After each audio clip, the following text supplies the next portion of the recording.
Hello po mga kababayan, si Dante Maravillas. Dito muna tayo sa ating podcast with Dante M. Live with Dante M podcast. Pag-usapan natin itong hindi makamove on. Hanggang ngayon hindi makamove on yung mga DDS. Galit na galit po kay Vice Ganda. Yung concert noong August 8, aros mag-sirko-sirko sa galit po yung mga DDS. Gustong manakit. Nangampanya na dinamay na pati yung McDo kasi endorser si Vice Ganda ng McDo. I-boycott daw, wag nang kumain sa McDo para kastiguin si Vice Ganda. Dahil po sa kanyang joke, jet ski joke mga kababayan. Bakit kayo pikon na pikon sa mga joke ni Vice Ganda? Truth hurts kasi. Pero kung kayo makapanlait sa ating Pangulong Bongbong Marcos, kay First Lady, saka kay Martin Romualdez, wagas, pag kayo ang tinatamaan ng mga panlalait, hindi mga po panlalait, kundi kung sa kaso, statement of facts. Di ba? Kaya kayo nagagalit ng todo kasi tinamaan kayo ng katotohanan na dinaan lang ang mga kababayan ni Vice Ganda sa pa-joke-joke pero matindi yung tama. Yung punchline. Halos lahat ng DDS vloggers mga kababayan umuusok. Kinuyog Kinuyog si Vice Ganda pati si Harry Roque. Galit na galit.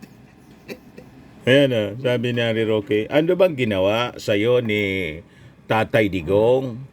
Noong ini-interview mo siya, noong presidente siya, hangang-hanga ka. Ang ginawa mo, nasa sahig na si Tatay Digong, nakakulong na, 80 anyos, mamamatay na yata sa kulungan. Sinisipa-sipa mo pa? Sinipa-sipa mo pa? Ano kaligayahan ang nakukuha mo sa ganyang gawain? Nagsalita yung walang ganyang gawain. Parang kayo lang ang may karapatang manlait.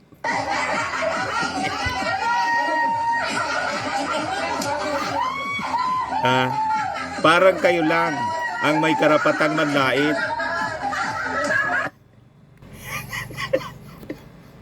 Yung mga gawain ninyo, bumubuelta sa inyo. Si Vice Ganda, pinklawan yan eh. Hindi man kaalyado ng ating Pangulo. And in fact, pati nga yung ating Pangulo, biniktima ni Vice Ganda.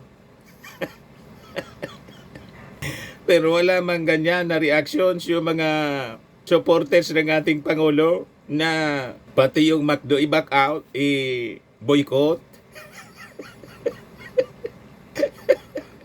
O diba? Hindi man po nakaligtas yung ating Pangulo sa panlalait ni Vice Ganda. Pero walang ganong reaksyon yung mga supporters, mga Marcos loyalists. Yan Yan po, same occasion po. Pakinggan natin kung paano dino-joke sa ngiwi-ngiwi ni Vice Ganda yung ating Pangulo.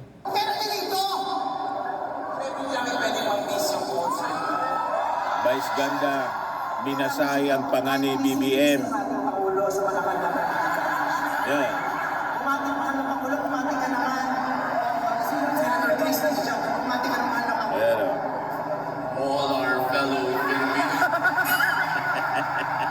Ayos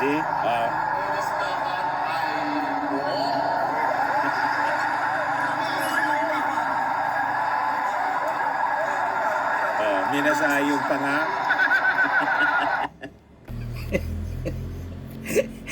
You see? Pero hindi gano'n ang pagkapiko ng mga Marcos supporters. Tulad ninyo na gusto na ninyong manakit at saka i-boycott na yung McDo. Dinamay pa yung McDo. Ano ba? Yan ang mga post nila, si Cathy Binag. Ang tanong ko kay Vice Ganda, if meron bang ginawa sa kanyang masama si PRD para bastusin siya? Bastusin niya. Sinupalpal ni Benji Contreras na isang Marcos loyalist. Ang tanong namin sa iyo, Maria Cathy Binag, ano ba ang ginawa ni PBBM at Philam? Kaya binabalahura mo at ginawa ng mga kwentong kasinungalingan? Pag kayo ang nambalahura, okay lang. Pero pag si Digong ang inukray, nagwawala na kayo. Remember the golden rule. Do unto others as you want others do unto you. You see, pagkakababayan. Ito po yung mga balita ngayon. Mainit na pinag-usapan, Vice Ganda, Regine Velasquez draw laps air with jet ski skit in concert. Vice Ganda and Regine Velasquez drew laps and indignation with their hilarious interpretation of the popular social media meme with their seeming reference to the West Philippine Sea and former President Rodrigo Duterte's incarceration at The Hague, Netherlands. Piko na piko yung mga DDS pa. Nagwawala po sa social media. Yan kasi ang mga gawain ninyo.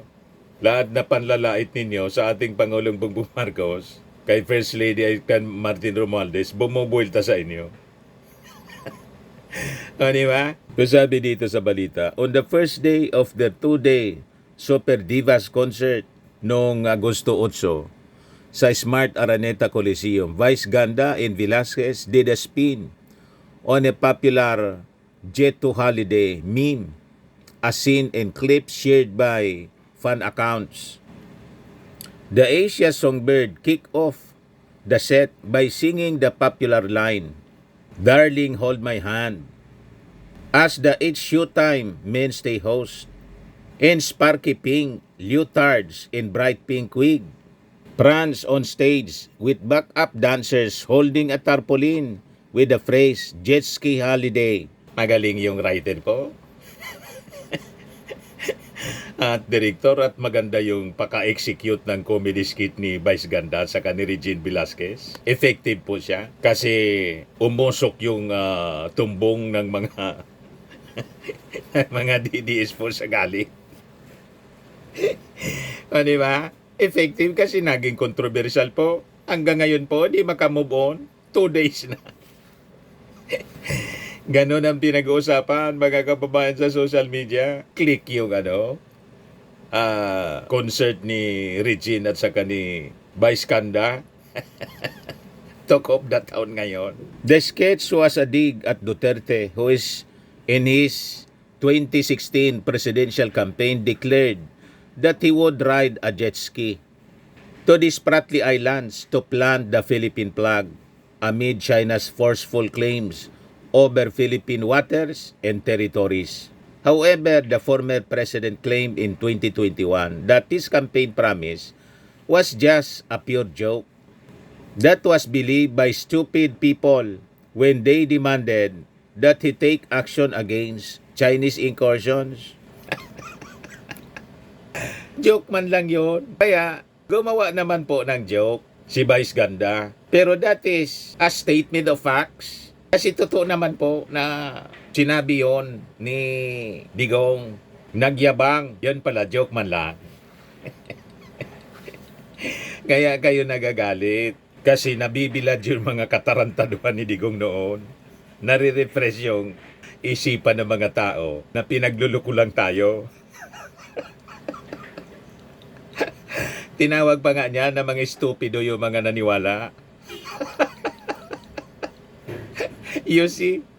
Notable for using foul language in his speeches and public appearances, Duterte is currently under the custody of the ICC in The Hague since March over charges of crimes against humanity in connection with his administration's drug war believed to have resulted in the deaths of thousands of drug suspects. Velasquez and Vice Ganda's sketch became the talk of social media.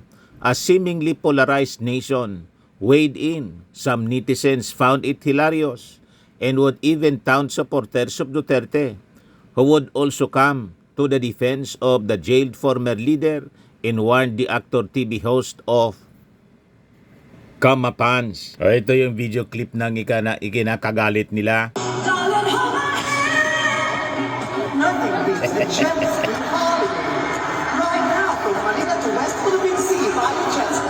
Get unlimited water washing from Chinese vessels and free trip to The Hague by the ICC.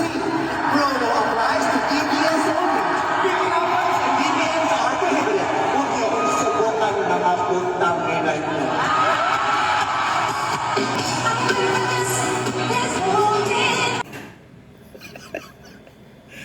Umuusog yung mga yung mga DDS po. Galit na galit, hindi makamove on.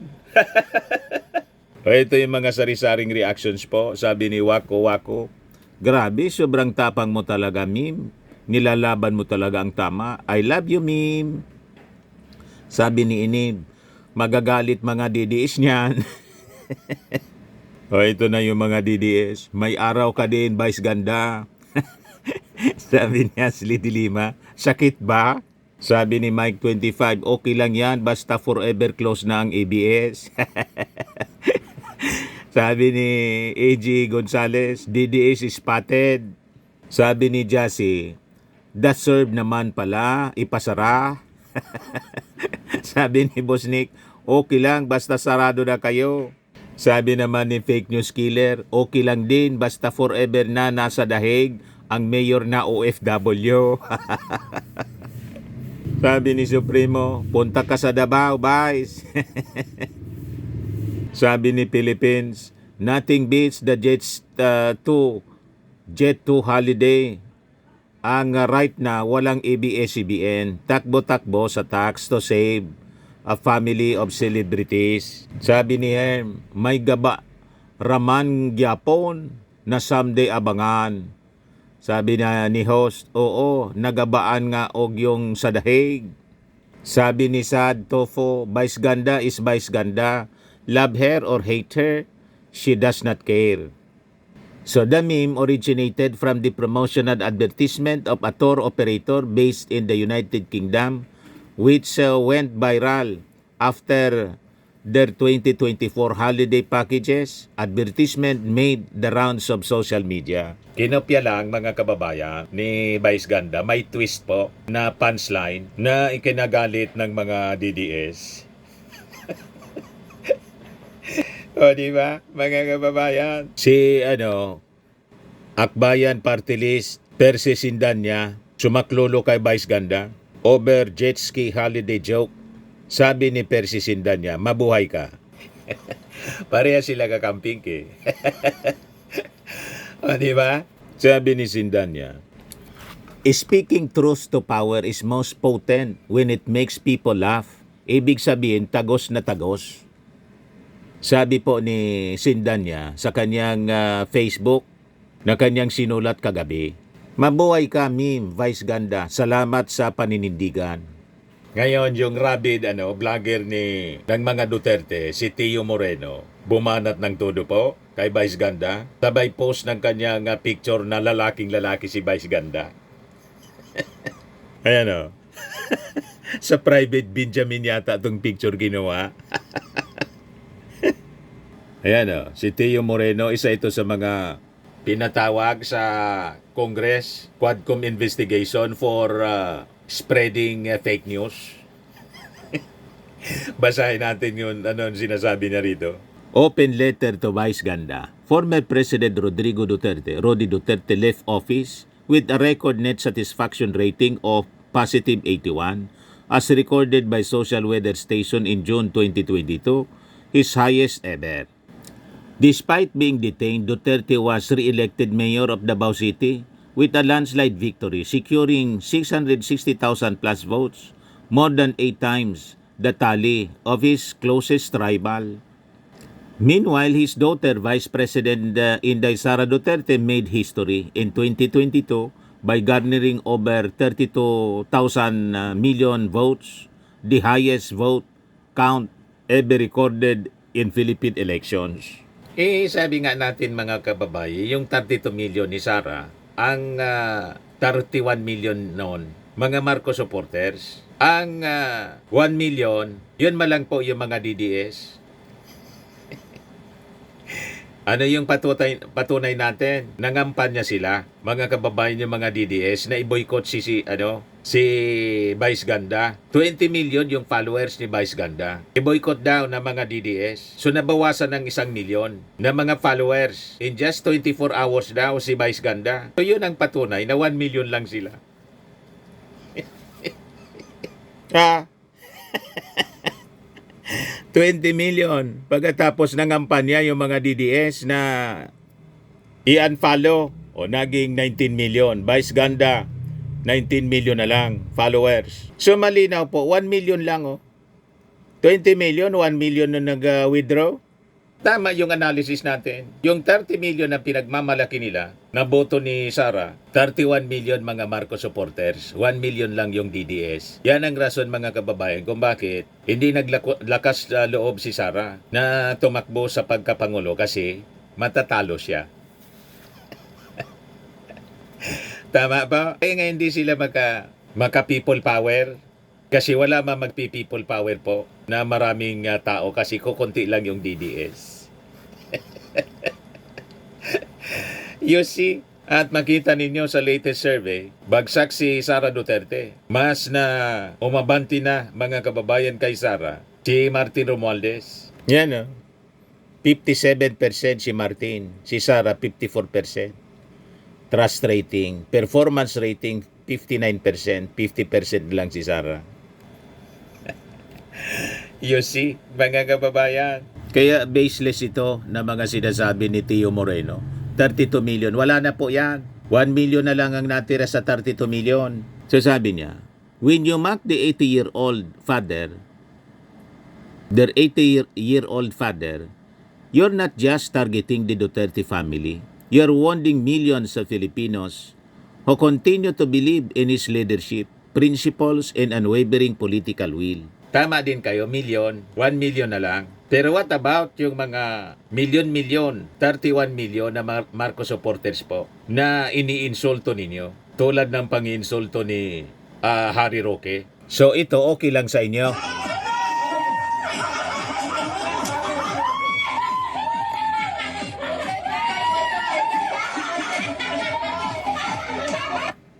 Pag kayo yung nang-insulto, tuwang-tuwa lang kayo. Pag ang isang kakamping insultuin yung idol ninyo, galit na galit kayo, gusto na ninyong manakit.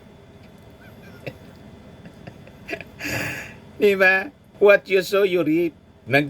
Tanim ka ng hangin, bagyo ang inyong anihin. Ayan ang tumama sa inyo ngayon. Bagyong Vice Ganda. At Regine Velasquez sa isang concert sa Araneta. Diba? Durog na durog kayo ngayon. Sabi niya, if you ever see people mocking your 79-year-old mother, that's not because they hate her. It's because they believe she failed to raise you well. That's a dose of your own medicine. You were brought up to be rabid, ill-bred, and uncouth. No wonder why nagiging kalbo ka na kahit marami ka pang pera. Remove your wig, your makeup, and your fame. You are nothing but lapok. It costs zero to be kind and sensitive, especially to the elderly. Yet, you chose not to. Instead, you chose to mock others just to earn more money. Nya, kumusta naman yung vice-presidente ninyo? Na pati yung bangkay na dating Pangulong Marcos Sr. gustong ipahukay at itapon sa West Philippine Sea. Bakit kayo walang sinasabi? Pambabastos mismo mga kababayan ng isang vice-presidente sa isang patay na dating Pangulo rin. Doon wala kayong sinasabi. Si Vice Ganda, maintindihan pa natin ang kabastosan kasi bakla, komedyante. Pero yung vice-presidente na gustong ipahukay yung bangkay ng dating Pangulong Marcos Sr. tapos nagbanta pa kay PBBM Lisa Marcos, Martin Romualdez na ipapapatay. Ano yon? Tapos ini-imagine yung ating Pangulong tanggalan ng ulo. Ano yon? Wala kayong komentary doon. You see? Pero yung nag-joke lang tungkol sa jet ski at ginaya yung pagmumura. Totoo naman na nagsabi siya noon, pupunta siya sa West Philippine Sea na magdi-jet ski lang. At yung pagmumura niya, lagi naman yan yung ginagawa. Ginaya lang ni Vice Ganda na isang komedya na bastos. Galit na kayo. Di ba? Talaga namang bastos si Vice Ganda. Tanggap ng mga fans niya. Pero ang isang vice-presidente, bastusin, i-desecrate ang patay, yun na talagang nakakabigla, yun nakakashock. That is shocking. Really shocking. Pero wala kayong ginagawa. Wala kayong reactions. Nisawayin ninyo. Walang narinig sa inyo. At kay Harry Roque, walang tigil sa pang-insulto sa ating Pangulo. Wala man kayong sinasabi. Yan o.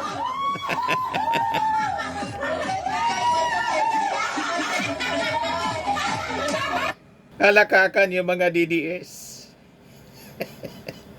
So, kayo tuwang-tuwa na manginsulto. Pag yung amo ninyo ininsulto, nagwawala na kayo. Gusto na ninyo na i-boycott pati yung McDo, dinamay.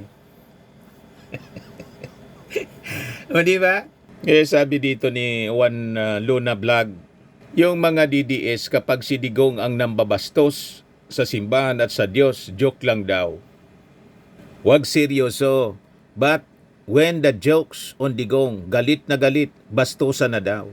Talagang ang Diyos nila, si Digong, it's giving kulto kami vibes. Ayan o. Duterte rape jokes noong 2016, 17, 19, ang DDS natutulog lang. Duterte death threat against senators, natutulog din. Walang reaksyon. Vice ganda joke about Duterte at The Hague, ito na yung DDS. Naglalaway, nag-aapoy ang mga mata sa galit. O, di ba, mga kababayan? Ito sabi dito, Digong, may mensahe kay Vice Ganda. Pakinggan natin. Sir, magandang gabi mo. Magandang gabi. Gusto ko lang sabihin sa inyong lahat, huwag mong subukan. Masisira ang buhay mo. Putang ina mo.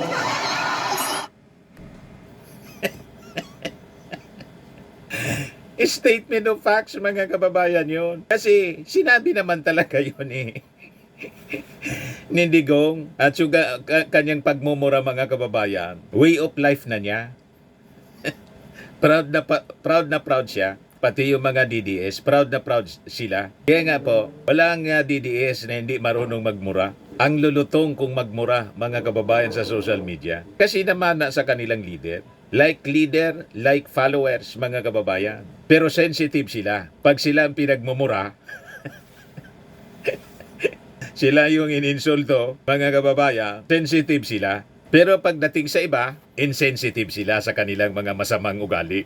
Sa kanilang mga pangiinsulto sa kapwa, lalo na sa ating Pangulo. Tuwang-tuwa pa sila, pinopromote nila yon. Ganon kasama ng kaluluwa ng mga DDS po, mga kababayan. Ito yung mga reactions ng mga tao. Vice, ngayon lang ako natuwa sa iyo ng gusto, sabi ni Dingdong. Sabi ni Lorena Silverio, ha, kapag sila ang nambastos, okay lang. Kapag mga Duterte hindi pwedeng bastosin, ano kayo ngayon? Alam nyo na ang pakiramdam. Go, Vice Ganda, okay lang. Sabi ni Jenilita Camacho. Sabi ni Kimal Otit, good job, Vice Ganda. Carry on, salute to you and company.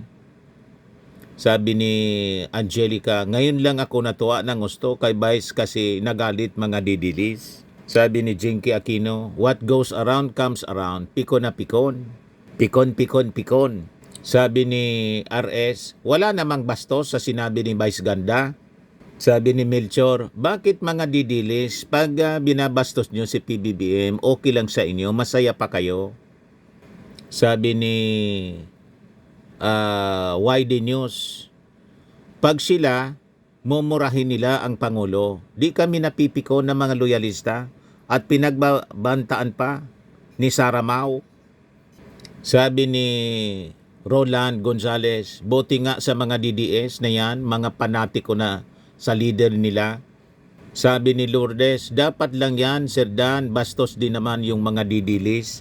Pag sila binabatikos, galit na galit, nasasaktan ang ego nila. Buti nga sa kanila. Sabi ni Riyad, hindi ako follower ni Vice Ganda, pero new follower na niya ako ngayon. Sabi ni Maris, bakit hindi naman pumupunta sa Davao Hell? Sabi ni Delia Flores Alvarado, nagagalit mga didilis pero sila lakas manglait. Sabi ni Los, hindi sila naging persona non grata sa Maynila. tinawag nilang bangag at kung ano pa si PBBM, very low EQ. Sabi ni Fidel Sampole, the more cruelty they inflict on Marcos, the more relentless their lies in slander become. Yet the moment they face even a fraction of the same treatment, they erupt in outrage because they believe the right to defame belongs to them alone. Sila lang ang may karapatang manglait. Sila ang may karapatang mambalahura. Walang ibang pwedeng mambalahura, sila lang.